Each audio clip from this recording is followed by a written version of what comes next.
খুলনা বিভাগের ঐতিহ্যবাহী জেলা চুয়াডাঙ্গা। ভুট্টা, মিষ্টি পান আর ব্ল্যাক বেঙ্গল ছাগলের জন্য এই জেলা বিখ্যাত।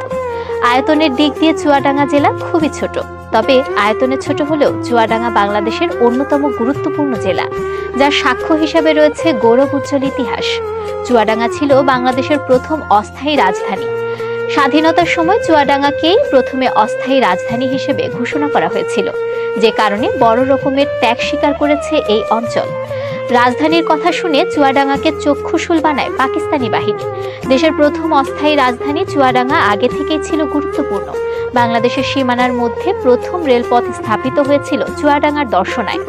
এখানেই রয়েছে বাংলাদেশের প্রথম রেলওয়ে স্টেশন। 1862 সালে চুয়াডাঙ্গার দর্শনা থেকে রেল চলাচল শুরু হয়েছিল। বাংলাদেশের ডাক যোগাযোগ ইতিহাসেও চুয়াডাঙ্গা গুরুত্বপূর্ণ। এখানে স্থাপিত হয়েছিল দেশের প্রথম পোস্ট অফিস। ইতিহাস ঐতিহ্যে সমৃদ্ধ জেলা চুয়াডাঙ্গা এখনো নিজের গুরুত্ব বজায় রেখেছে। আয়তনে ছোট হলেও দেশের অগ্রযাত্রায় রেখে চলেছে গুরুত্বপূর্ণ ভূমিকা। চুয়াডাঙ্গা বাংলাদেশের অন্যতম নিরক্ষর মুক্ত জেলা। শিক্ষার পাশাপাশি অর্থনৈতিকভাবেও এগিয়ে যাচ্ছে এই অঞ্চল।